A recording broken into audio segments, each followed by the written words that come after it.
processes. Oh God, so I can show you a people few are of gonna those recipes and such. We'll be right back.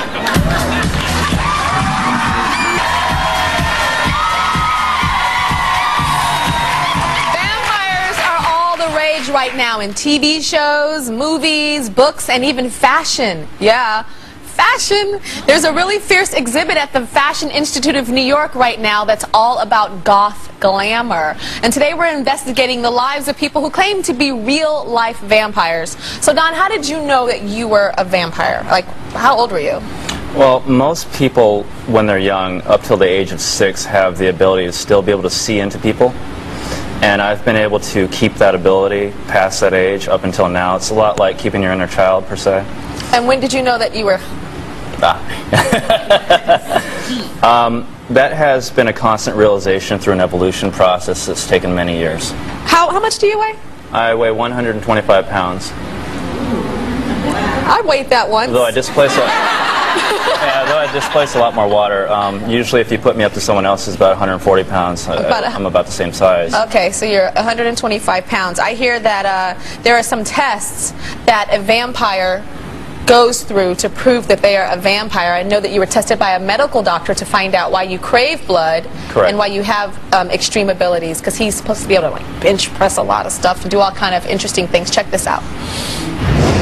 Dr. Mustafa begins with the traditional doctor-patient consultation. I'm told that you drink blood on occasion. Yes, I do. Tell me about it. My initial thought would be that maybe this person has a psychiatric disorder, but I don't think it's unreasonable to consider the possibility that there's an underlying medical condition. But I'd say... I don't think this is a passing fancy or a fad for him. He talked about the need to drink blood since childhood, and I really have to take him very seriously. He's looking for any abnormality that could suggest a medical reason why Don Henry ingests blood.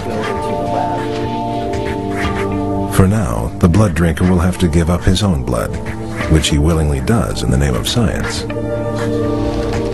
If for some reason there is a physical cause for my condition, I would love to know. But I would not trade who or what I am. Throughout history, patients have been called crazy because on the surface they're doing something uncommon, harmful, unusual, but when we dig deeper, we find that they have a true medical condition. So I think anytime a patient presents like this, the medical community needs to take them seriously. Perhaps science can't explain this one, but we're not quite done.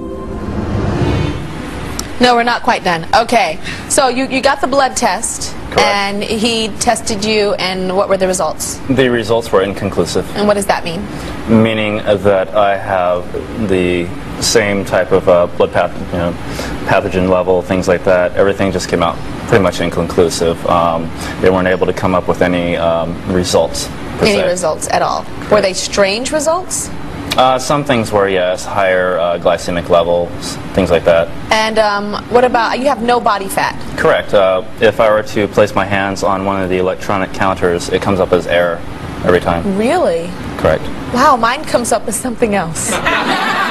Even when I was really, really skinny, I had a high body fat content. It was weird. I was like, your weight, and they said, you need to get in shape, which is weird. Anyway, tell us about these abilities. Okay, first let's do the strength ability. You're 125 pounds, and you can bench press how much?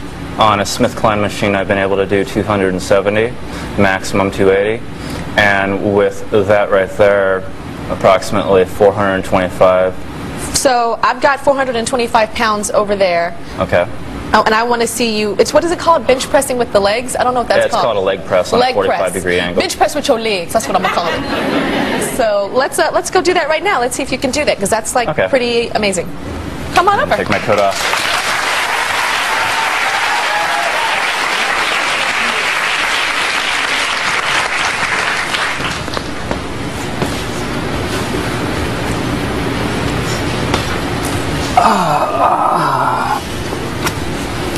What was that breath? Was that getting ready for just something? making bones. I feel like I'm getting old. Actually, I've got this thing behind me. I'm gonna have to pull it out. The mic pack. Yeah, mic pack. There we go.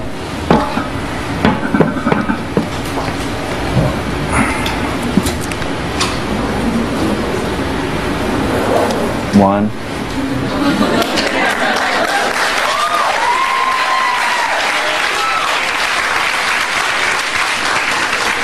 Wow. You can go on forever, I'm sure.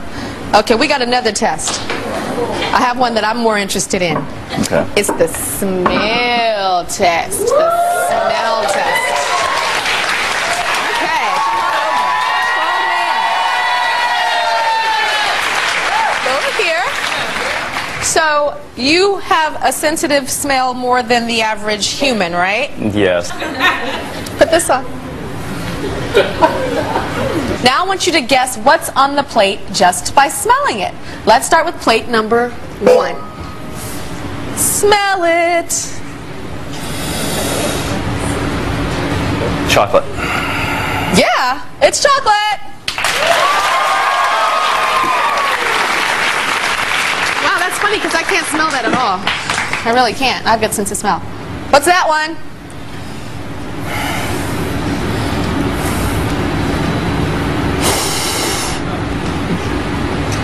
Blood. Steak. Yeah!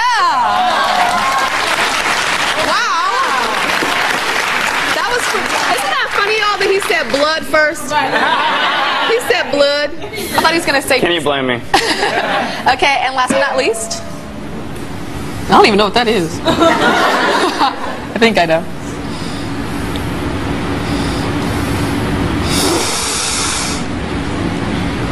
It's a fruit. Mango. Close. Close. Well, is it a mango? Yes, it's a mango.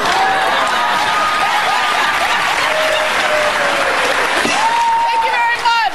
Woo!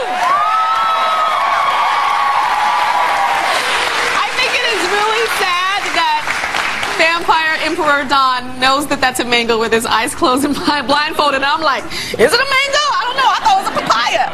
I have to ask you something about vampires and race. How come there's not more black vampires? There are. We got Wesley Snipes and Blade, and we have Count Chocula, but I don't know, is Count Chocula black? Or is that just the cereal?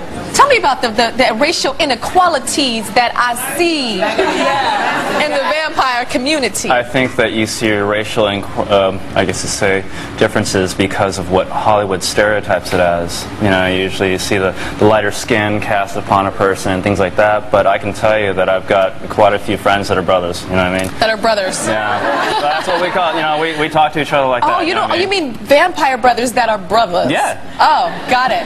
We'll be right back.